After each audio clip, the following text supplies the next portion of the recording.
আসসালামু আলাইকুম। নাজনীন আহমেদ স্বাগত জানাচ্ছি এনটিভির সকালের খবরে। ক্রাউন সিমেন্ট শিরোনাম দেখছিলেন, এবারে পুরো খবর। দুর্নীতির দায়ে দণ্ডিত হয়েছেন, জেল খেটেছেন, হয়েছেন সাময়িক বরখাস্ত। সব আইন কানুনকে বৃদ্ধাঙ্গুলি দেখিয়ে এমন একজন কর্মকর্তাকে বেসামরিক বিমান চলাচল কর্তৃপক্ষ বেবিচকের প্রধান প্রকৌশলী বানিয়েছিল শেখ হাসিনার সরকারের দুই মন্ত্রী। বলছিলাম, সরকারি সংস্থার স্পর্শকাতর পদে ছল চাতুরি করে দায়িত্ব পাওয়া বেবিচকের প্রধান প্রকৌশলী শহীদুল আফরোজের কথা। ছাত্র জনতার গণ অভ্যুত্থানের পর অন্তর্বর্তী সরকারের সময়ও এমন বিতর্কিত ব্যক্তি গুরুত্বপূর্ণ স্থানে বহাল তবিয়তে থাকায় অসন্তোষ বাড়ছে রাষ্ট্রীয় প্রতিষ্ঠানটিতে। নিয়ামুল আজিজ সাদেকের বিশেষ রিপোর্ট। সারা দেশের বিমান চলাচল নিয়ন্ত্রণ ও তত্ত্বাবধান করে যে প্রতিষ্ঠান, সেটি হলো বেসামরিক বিমান চলাচল কর্তৃপক্ষ বেবিচক। রাষ্ট্রীয় এই প্রতিষ্ঠান যেমন গুরুত্বপূর্ণ, তেমনি এই প্রতিষ্ঠানের প্রধান প্রকৌশলীর পদটি আরও স্পর্শকাতর ও মর্যাদার। এমন একটি মর্যাদাপূর্ণ পদে দায়িত্ব পালন করছেন দুর্নীতির দায়ে দণ্ডিত সাময়িক বরখাস্ত হওয়া প্রকৌশলী শহীদুল আফরোজ। নথি বলছে 2019 সালে 300 কেভিএ জেনারেটর না কিনে 60,50,000 টাকা আত্মসাতের কারণে দুর্নীতি দমন কমিশন আইনে কক্সবাজারের তত্ত্বাবধায়ক প্রকৌশলী থাকা অবস্থায় জেলা ও দায়রা জজ আদালত তাকে কারাদণ্ড দেয়। একই বছরে বেবিচক তাকে চাকরি থেকে সাময়িক বরখাস্ত করে। পরে প্রশাসনিক ট্রাইব্যুনালও সেটি বহাল রাখে। 2006 সালে সহকারী প্রকৌশলী হিসেবে চাকুরির শর্তানুসারে পূর্ব অভিজ্ঞতা না থাকলেও নকল নথি জমা দিয়ে দ্বিতীয় হিসেবে দাবি করেন তিনি। পরে আদালতের রায়ে বিষয়টি প্রমাণিত হলে তাকে পঞ্চম হিসেবে ঘোষণা করা হয়। ফাইন্ডিং এ দেখা গেল অভিজ্ঞতার জন্য মার্ক ছিল 5 মার্ক। সেই অভিজ্ঞতায় শহীদুল আফরোজের ও নিজের হাতে লেখাতে অভিজ্ঞতা লেখায় 0 দেওয়াতে আমরা সেটা ইভ্যালুয়েট করলাম, করে দেখলাম যে উনি যে সবার নিচে নেমে যায় ওনার গ্রেডিংটা। এইভাবে আমরা রিপোর্ট দিয়ে দিছি। 2023 সালের মে মাসে শহীদুল আফরোজ চাকরি ফিরে পেতে আবেদন করলেও সে সময় বেসামরিক বিমান পরিবহন মন্ত্রণালয়, জনপ্রশাসন মন্ত্রণালয় ও সিভিল এভিয়েশন কর্তৃপক্ষ ফৌজদারি মামলা চলাকালীন তার বিরুদ্ধে বরখাস্তের আদেশ প্রত্যাহারের সুযোগ নেই বলে জানান। এরপরও থেমে থাকেননি শহীদুল আফরোজ। চাকরিবিধি লঙ্ঘন করে বেসামরিক বিমান চলাচল মন্ত্রণালয়ের সংসদীয় কমিটির কাছে তদবির করেন চাকরি পুনর্বহালের জন্য। কমিটি তার চাকরি ফিরে পাওয়ার বিষয়ে ইতিবাচক মত দেয়। সে সময় আইনমন্ত্রী আনিসুল হক এবং বেসামরিক বিমান চলাচল মন্ত্রী ফারুক খান সুপারিশ করেন মামলা নিষ্পত্তি না হওয়া পর্যন্ত চাকরি করতে দেয়া হোক। এরই সুযোগে শহীদুল আফরোজ তত্ত্বাবধায়ক প্রকৌশলী পদটি ফিরে পান। প্রতিষ্ঠানগুলো আসলে দুর্নীতির কারণে জিম্মি অবস্থায় ছিল এবং দুর্নীতি সহায়ক ভূমিকা পালন করেছে সেই প্রতিষ্ঠানের নেতৃত্ব পর্যায়ে বা গুরুত্বপূর্ণ অবস্থানে অধিষ্ঠিত ব্যক্তিবর্গ। তারা ধারাবাহিকভাবে কর্তৃত্ববাদের সময় পুরস্কৃত হয়ে আসছে, বিচারহীনতা ভোগ করে আসছে এবং একই ধারাবাহিকতা যদি এখনো বিদ্যমান থাকে, রক্তের যে মূল্য সেটা আমরা দিতে পারছি না। অথচ চার্জশিটভুক্ত হিসেবে দুর্নীতি দমন কমিশনের মামলা নিষ্পত্তি না হওয়া পর্যন্ত এমন পদ ফিরে পেতে পারেন না। বেবিচক কর্মচারী চাকুরি প্রবিধানমালা 2001-এর 67 ধারা এবং সরকারি কর্মচারী আইন 2018 অনুসারে সাময়িক বরখাস্তের আদেশ মামলা নিষ্পত্তি না হওয়া পর্যন্ত প্রত্যাহারের সুযোগ নেই। যে আপনার বিরুদ্ধে বেশ কিছু অভিযোগ এসেছে, কয়েকটা পত্রিকা টেলিভিশনে এসছে। না, এটা চেয়ারম্যান মেম্বার অ্যাডমিন, আমি কথা বলতে পারবো না। আপনার বিরুদ্ধে যে এলিগেশনগুলো এসছে, বিশেষ করে সরকারি চাকুরি বিধিমালা ভেঙে 2024 সালে ফেব্রুয়ারির 5 তারিখে প্রধান প্রকৌশলীর দায়িত্ব পান শহীদুল আফরোজ। বেসামরিক বিমান চলাচল কর্তৃপক্ষের চেয়ারম্যান জানালেন, শহীদুল আফরোজের চাতুরির বিষয়টি তারও জানা। আমাদের অনেক ইঞ্জিনিয়ার, অনেক ফ্লাইট সেফটি রেগুলেশনসের লোকজন আছে যাদের নামে কেস হয়ে আছে, কেস এখনো দুদকের কেস, বিভিন্ন ধরনের কেস চলছে। তো এদিকগুলো আমরা প্রত্যেকটা স্কোয়ারলি প্রত্যেকটা লুক ইনটু করছি আমরা, এবং প্রত্যেকটা যে ব্যবস্থা নেওয়ার কথা সেই ব্যবস্থা করছি। রাতারাতি যদি আমি সবাইকে বলি দুর্নীতির দোষর, তাহলে আমার অর্গানাইজেশন চালাতে তো অসুবিধা হবে। পরিবর্তিত পরিস্থিতিতেও দাপটের সঙ্গে প্রধান প্রকৌশলীর পদে দায়িত্বে থাকায় ক্ষুব্ধ কর্মচারী কর্মকর্তারা। Niamul Aziz Sadek, NTV news, Dhaka. গণ অভ্যুত্থানে আহতদের সবাই দেশের সকল সরকারি হাসপাতাল থেকে সারা জীবন বিনামূল্যে চিকিৎসা সেবা পাবেন, সাথে পুনর্বাসনেরও ব্যবস্থা করা হবে বলে জানিয়েছেন প্রধান উপদেষ্টার বিশেষ সহকারী ডাক্তার সাইদুর রহমান। বৃহস্পতিবার বিকেলে সচিবালয়ে আহতদের প্রতিনিধিদের সাথে বৈঠক শেষে এই ঘোষণা দেন তিনি। আর এখনও হাসপাতালে আহতরা কাতরাচ্ছেন, কিন্তু নির্বাচন করে অনেকে রাজনৈতিকভাবে অনাস্থা সৃষ্টি করছে বলে অভিযোগ করে তথ্য উপদেষ্টা নাহিদ ইসলাম বলেছেন, শহীদ ও আহতরাই বর্তমান সরকারের সর্বোচ্চ অগ্রাধিকার পাবেন। রিপোর্ট করছেন রকুনউদ্দিন। বৃহস্পতিবার সচিবালয়ে জুলাই আগস্টের গণ অভ্যুত্থানে আহতদের প্রতিনিধিদের সাথে বৈঠকে বসার নির্ধারিত সময় ছিল বেলা 2টা। ঘণ্টাখানেক পরও বৈঠক শুরু না হলেও বৈঠকের ডাকা না ডাকা নিয়ে আহতদের মধ্যে শুরু হয় কথা কাটাকাটি। এক পক্ষ বৈঠকস্থলের বাইরেও চলে যান।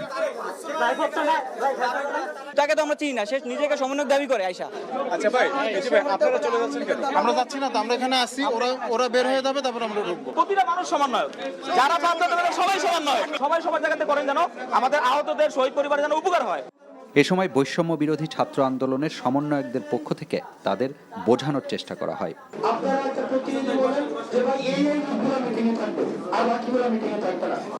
এমন পরিস্থিতির মধ্যেই বেলা 4:30টায় শুরু হয় বৈঠক।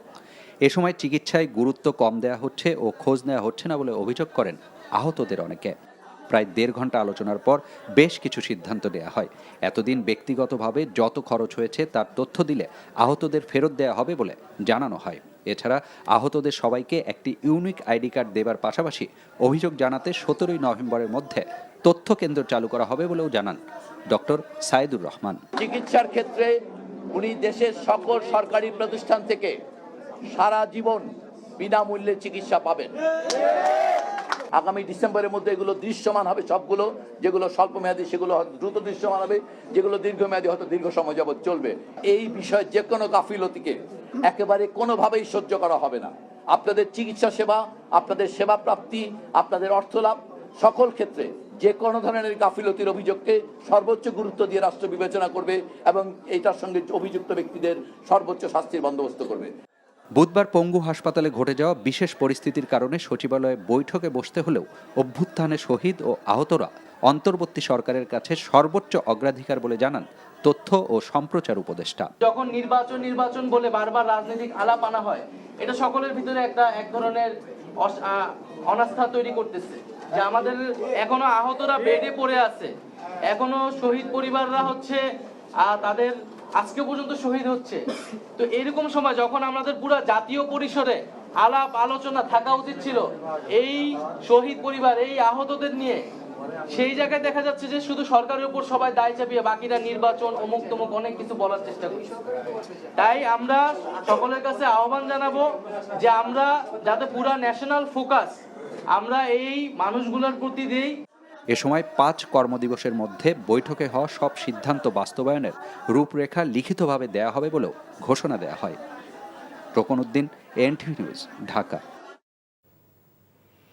কেউ যাতে পরপর 2 বারের বেশি প্রধানমন্ত্রী হতে না পারে এবং সমাজের প্রতিনিধিত্বশীল ব্যক্তিদের নির্বাচিত সরকারে নিতে দ্বিকক্ষ বিশিষ্ট সংসদ ব্যবস্থার প্রবর্তন করা হবে বলে মন্তব্য করেছেন বিএনপির ভারপ্রাপ্ত চেয়ারম্যান তারেক রহমান। বলেন, জুলাই অভ্যুত্থানে সাধারণ ছাত্র জনতা খুন করার পরও রাজনৈতিক দল হিসাবে অনুশোচনাও নেই আওয়ামী লীগের। বিস্তারিত ইফতেখার রেজার রিপোর্টে।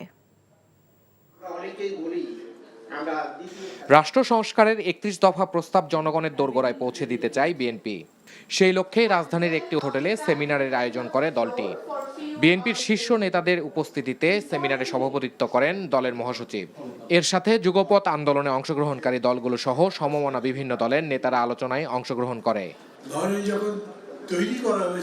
ভার্চুয়ালি যুক্ত হয়ে দলের ভারপ্রাপ্ত চেয়ারম্যান তারেক রহমান বলেন, বিএনপি ক্ষমতায় গেলে রাষ্ট্র ও সরকারে এমন পরিবেশ সৃষ্টি করবে যে কেউ জবাবদিহিতার ঊর্ধ্বে নয়। থাকবে পরপর 2 বারের বেশি প্রধানমন্ত্রী না হওয়ারও বিধান। বাংলাদেশের স্বৈরাচারী ব্যবস্থা যেন আর পুনরাবৃত্তি না ঘটে সেটি নিশ্চিত করতে বিএনপি সংবিধানে এমন ব্যবস্থা রাখতে চায় যাতে কেউ পরপর 2 বারের বেশি প্রধানমন্ত্রী হতে না পারে। আমরা আইন, বিচার ও নির্বাহী বিভাগের মধ্যে ক্ষমতার ভারসাম্য রাখতে চাই। রাষ্ট্র পরিচালনায় সমাজের জ্ঞানী গুণীদের প্রতিনিধিত্ব এবং অংশগ্রহণ নিশ্চিত করতে দ্বিকক্ষ বা বাইক্যামেরাল পার্লামেন্ট সিস্টেম প্রবর্তন করতে চাই। এ সময় তিনি আরো বলেন, সংবিধান সংস্কারের মাধ্যমে শুধু কয়েকটি অক্ষরের পরিবর্তন নয়, বরং সার্বিকভাবে সমাজ ও মানুষের ভাগ্যের পরিবর্তন করতে চায় বিএনপি। এর সাথে বিচার বিভাগের স্বাধীনতা ও মত প্রকাশের স্বাধীনতা থাকবে সর্বোচ্চ। জনগণের ভোটে বিএনপি যদি সরকার গঠন করে, আপনারা দেখতে পাবেন আমাদের 31 দফার আলোকে জনগণের ক্ষমতায়ন ও অংশীদারিত্বের রাজনীতি। আমাদের রাষ্ট্র পরিচালনার ভিত্তি হবে rule of law, human rights and freedom of expression. BNP রাষ্ট্র পরিচালনার দায়িত্ব পেলে আমরা দলমত নির্বিশেষে প্রতিটি নাগরিকের মত প্রকাশের স্বাধীনতা নিশ্চিত করতে চাই। সেমিনারে সভাপতির বক্তব্যে দলটির মহাসচিব মির্জা ফখরুল ইসলাম আলমগীর বলেন, সরকারের যেসব সংস্কার প্রস্তাবনা আছে তা বিএনপির সাথে অনেকটাই মিলে যাবে। আমাদের এই ৩০ দফাগুলোর সঙ্গে নতুন যে সংস্কারের প্রস্তাবগুলো আসবে তার সঙ্গে অনেকগুলো মিলে যাবে এবং মিলতে হবে, কারণ আমাদের চিন্তাগুলো ঠিক একইভাবে আপনার ফরওয়ার্ড লুকিং হয়েছে। সেমিনারে ইভিএম পদ্ধতিতে ভোট গ্রহণ ব্যবস্থা বাতিলের দাবি জানান বক্তারা। Iftekhar Reza, NTV news, Dhaka. গণহত্যাকারী শেখ হাসিনা ও তার দোসরদের কেন এখনো বিচারের মুখোমুখি করা হচ্ছে না তা জানতে চেয়েছেন বিএনপির স্থায়ী কমিটির সদস্য সালাউদ্দিন আহমেদ। ছাত্র জনতার গণ অভ্যুত্থানে আহতদের জন্য দলের ভারপ্রাপ্ত চেয়ারম্যানের সহায়তা পৌঁছে দিতে বৃহস্পতিবার রাজধানীর জাতীয় অর্থোপেডিক হাসপাতাল ও পুনর্বাসন কেন্দ্রে গিয়ে তিনি একথা বলেন। গণহত্যাকারী ফেসিবাদী আওয়ামী শাসক গোষ্ঠী শেখ হাসিনা এবং তার দোসররা তারা এখনো, আমি মনে করি এই আজকে যদি এই হাসপাতালে যারাই দেখতে এসছেন তারা এই দৃশ্য দেখার পরে এই ফেসিবাদী শক্তি কিভাবে এখনো মুক্ত বাতাসে ঘুরে বেড়ায় এবং কিভাবে বাংলাদেশের রাজনীতি করার চিন্তা করে আমার মাথায় আসে না। যদি ইনশাআল্লাহ আমরা দেশ পরিচালনার দায়িত্ব পাই তখন অবশ্যই সকল আহত এবং সকল শহীদদের পরিবারের সাথে আমরা বসে তাদের প্রত্যেকের জন্য যার যেভাবে পুনর্বাসন করা দরকার, চিকিৎসা করা দরকার সেই ব্যবস্থা আমরা নেব। আজারবাইজানের রাজধানী বাকুতে অনুষ্ঠিত COP29 শীর্ষক বৈশ্বিক জলবায়ু সম্মেলনে যোগদান শেষে দেশে ফিরেছেন প্রধান উপদেষ্টা ডক্টর মোহাম্মদ ইউনূস। বৃহস্পতিবার রাতে ঢাকার হযরত শাহজালাল আন্তর্জাতিক বিমানবন্দরে অবতরণ করেন তিনি। এর আগে বিকেলে ঢাকার উদ্দেশ্যে বাকু ছাড়েন প্রধান উপদেষ্টা। গত 11 নভেম্বর আজারবাইজান সফরে যান ডক্টর মোহাম্মদ ইউনূস এবং 13 নভেম্বর বাকুতে জাতিসংঘের জলবায়ু সম্মেলনে ভাষণ দেন। ভারতের মাটিতে বসে শেখ হাসিনা দেশের বিরুদ্ধে যে সকল কর্মকাণ্ড করছে সে ব্যাপারে ভারত সরকারের কাছে অসন্তোষ প্রকাশ করেছে বাংলাদেশ। তবে এ ব্যাপারে ভারতের কাছ থেকে এখনো কোনো জবাব পাওয়া যায়নি বলে জানিয়েছেন পররাষ্ট্র মন্ত্রণালয়ের মুখপাত্র তৌফিক হাসান। বৃহস্পতিবার সাপ্তাহিক নিয়মিত ব্রিফিংয়ে তিনি বলেন, ঢাকায় নিযুক্ত ভারতীয় হাই কমিশনারের সাথে বৈঠকে জানানো হয়েছে শেখ হাসিনার কর্মকাণ্ড বাংলাদেশ ভালো চোখে দেখছে না। জানান, সুইজারল্যান্ডে আইন, বিচার ও সংসদ বিষয়ক উপদেষ্টা অধ্যাপক আসিফ নজরুলকে হেনস্থার ঘটনায় দায়িত্বরত 2 জনের বিরুদ্ধে ব্যবস্থা নেওয়া হয়েছে। দায়িত্ব পালনে ব্যর্থতার জন্য জেনেভায় বাংলাদেশ মিশনের শ্রম কাউন্সিলর মোহাম্মদ কামরুল ইসলামকে স্ট্যান্ড রিলিজ করে দ্রুততম সময়ের মধ্যে ঢাকায় ফেরার নির্দেশ দেওয়া হয়েছে এবং মিশনের স্থায়ী কর্মী মিজানকে বরখাস্ত করা হয়েছে। আমরা যখন বাংলাদেশে নিযুক্ত ভারতীয় হাই কমিশনারের কাছে বিষয়টি উত্থাপন করেছি, তিনি বলেছেন তিনি তার সরকারের কাছে এটি পেশ করবেন। আমরা আসলে সত্যিকার অর্থে অফিসিয়ালি কোনো রেসপন্স পাইনি, বা তারা বিষয়টি দেখবেন এরকম জানিয়েছেন।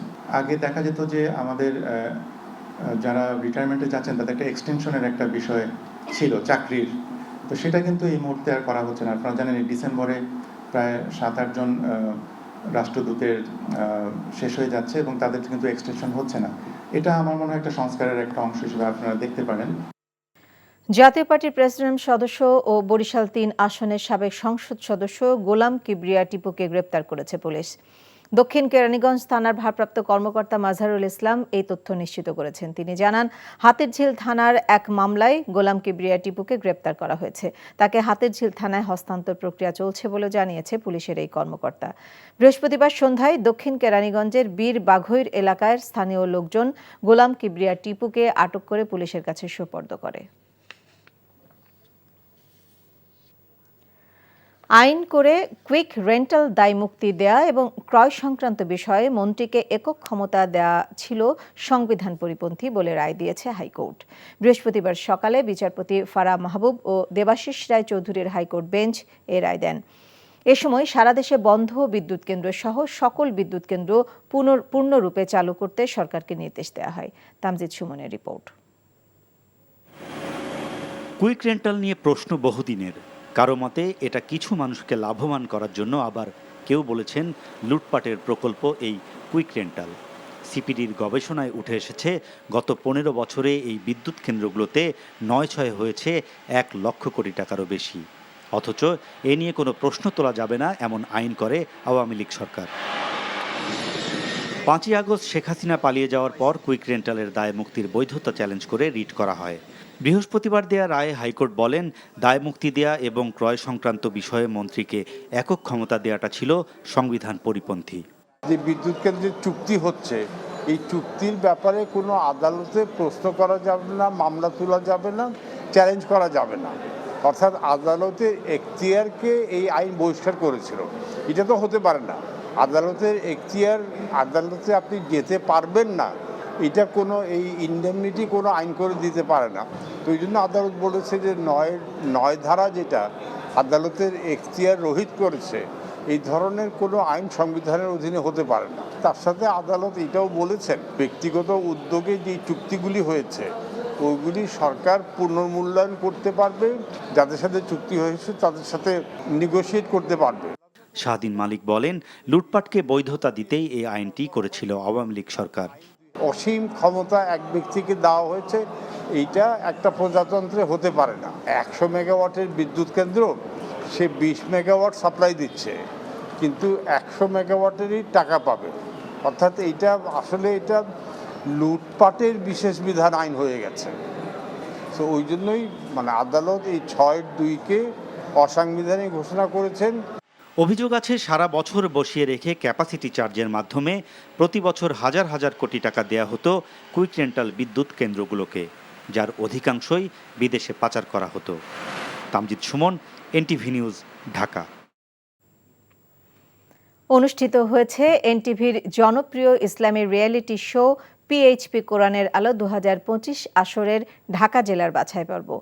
আজ রাজধানীর মহাখালীর কোরআনের আলো ইনস্টিটিউটে বৃহস্পতিবার সারা দিনব্যাপী এই বাছাই পর্বে অংশ নেন 5 শতাধিক প্রতিযোগী। সেখান থেকে শতাধিক প্রতিযোগীকে বাছাই করা হয়। 17তম আসরে প্রতিবারের মতো পবিত্র রমজান মাসে এই অনুষ্ঠান প্রচার করবে এনটিভি। আবির আহমেদের রিপোর্ট।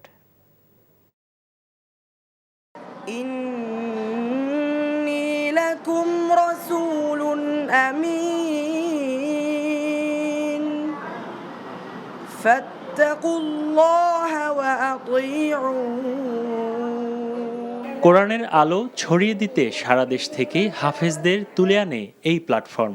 অংশগ্রহণকারীদের অনেকেই প্রত্যন্ত এলাকা থেকে। অংশ নেন অন্তত 5 শতাধিক খুদে হাফেজ। এর মধ্য থেকে পরবর্তী পর্বের জন্য বাছাই করা হয় 100 জনকে। প্রতিযোগিতার জন্য আমি অনেক মেহনত করেছি। শায়েখদের সুর শুনতাম, এভাবে শুনতে শুনতে এক সময় আমার তেলাওয়াত আমি মান আস্তে আস্তে উন্নত করার চেষ্টা করতে থাকি। দেশবাসীর কাছে দোয়া চাই যাতে আমি এই কম্পিটিশনে এই বছর যেহেতু ফার্স্ট হতে পারি। আমি ইনশাআল্লাহ ওদের সবাইকে পিছিয়ে ফেলে আমি প্রথম স্থান অর্জন করতে পারবো। যার স্বপ্নে গড়া টেলিভিশন ভিত্তিক এই প্রতিযোগিতা সেই মাওলানা আবু ইউসুফ পৃথিবীতে এখন না থাকলেও তার দীর্ঘদিনের সাথীরা আরও চমৎকারভাবে মহৎ এই আয়োজনকে এগিয়ে নিয়ে যেতে চান। প্রতিষ্ঠান আগামীতে আরও যাতে কীভাবে সুন্দর হয় আমরা সেভাবে করার চেষ্টা করব। মুখস্থ কোরআনের আয়াতের সঙ্গে সঠিক সুর ও উচ্চারণের নিরিখে তাদের যাচাই করেন বিচারকরা। তোমার প্রথম প্রশ্ন খুব সুন্দরভাবে তুমি পরিবেশন, দ্বিতীয় প্রশ্ন লাস্টে এসে তুমি কি করলা, তোমার আগে প্রশ্ন করি সব আউট হয়ে গেল। তালহা ইসলাম তেলাওয়াত করেছে, তবে তেলাওয়াতের মধ্যে আরও যে ভালো লাগার কিছু বিষয় আছে। তলহা চোখের আলো নেই, তারপরও সে অত্যন্ত চমৎকার তেলাওয়াত করেছে। কোরআনের মহান বাণীকে গোটা বিশ্বে ছড়িয়ে দিয়ে আলোকিত করতে এই প্রতিযোগিতায় অংশ নেয়ার পদ্ধতি তুলে ধরেন আয়োজকরা।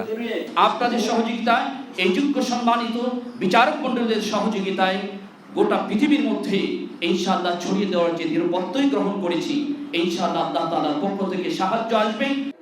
এবারও দর্শকদের জন্য নতুন কিছু থাকবে বলে জানিয়েছেন এই অনুষ্ঠানের পরিচালক। এই অনুষ্ঠানের প্রতিযোগী আমরা আমাদের নিজেদেরকেই মনে করি, যেমন আমরা গতবার যেরকম করেছি তার চেয়েও যাতে এবার ভালো হয় সেই চেষ্টাটা থাকে, আমাদের পুরো টিমের একই চেষ্টা থাকে। সারা দেশ থেকে 30 জন নির্বাচিত প্রতিযোগীকে নিয়ে অনুষ্ঠিত হবে টেলিভিশন রাউন্ড। যাদের তেলাওয়াতের মাধ্যমে আপনারা অস্ত্র সিক্ত হবেন, ইনশাআল্লাহ তাদেরকে আমরা আপনাদের সামনে তুলে দেব। আবির আহমেদ, এনটিভি নিউজ, ঢাকা। আমন ধান বাজারে এলে চালের দাম কমতে শুরু করবে বলে জানিয়েছেন খাদ্য উপদেষ্টা আলী ইমাম মজুমদার। খাদ্য অধিদপ্তরের বর্তমান খাদ্য পরিস্থিতি নিয়ে বৃহস্পতিবার সমন্বয় সভা শেষে সংবাদ সম্মেলনে একথা জানান তিনি। বলেন, চলতি বছর আমনের বাম্পার ফলন হয়েছে। 17 নভেম্বর থেকে আমন ধান সংগ্রহ করা হবে। এবার 5.5 লাখ মেট্রিক টন ধান সংগ্রহ করা হবে। পাশাপাশি আমদানি করা হবে 1.5 লাখ টন ধান ও গম। এবার আমনের দাম প্রতি কেজিতে 3 টাকা বাড়ানো হয়েছে বলেও জানান আলী ইমাম মজুমদার। বলেন, আমন ধান বাজারে এলে চালের দাম কমতে শুরু করবে। খাদ্য নিয়ে কোনো ঝুঁকি নিতে চায় না সরকার, তাই দেশের চালের বাজার নিয়ন্ত্রণে ও সরবরাহ বাড়াতে ইতোমধ্যে চালের আমদানির শুল্ক প্রত্যাহার করা হয়েছে বলে জানান তিনি। আমন ধানের আগের বারে যে দাম দেওয়া হয়েছিল তার চেয়ে কেজি প্রতি 3 টাকা বাড়ানো হয়েছে। 3 টাকা বাড়ানো হয়েছে ধানে এবং চালেও বাড়ানো হয়েছে। তো সেক্ষেত্রে তো আমরা আশা করছি যে আমরা একটা রিজনেবল পরিমাণ ধান চাল সংগ্রহ করতে পারবো এই আমন মৌসুমে। অ্যাজ ওয়েল এজ আমরা আমদানি কার্যক্রম আমাদের সচল আছে, এটা আরও জোরদার হবে। এতে করতে যেটুকু আশঙ্কা করা হয়েছিল গত বন্যার পরে, আশা করছি আমরা আল্লাহর রহমতে সেটা মোকাবেলা করতে পারবো।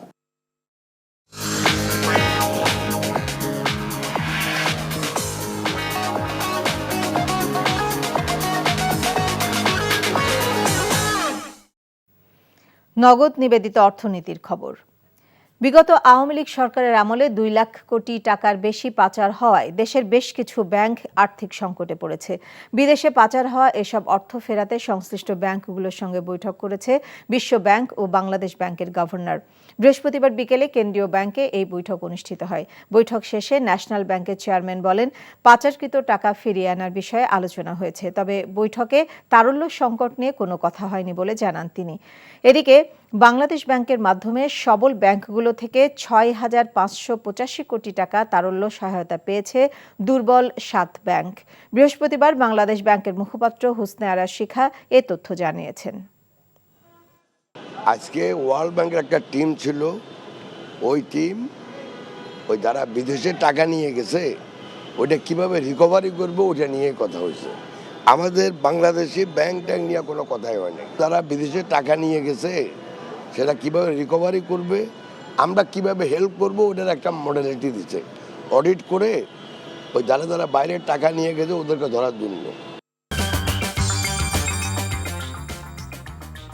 এই ছিল সকালের খবরে। এই খবরের ভিডিও সহ আপডেট জানতে ভিজিট করুন এনটিভি অনলাইন www.ntvbd.com।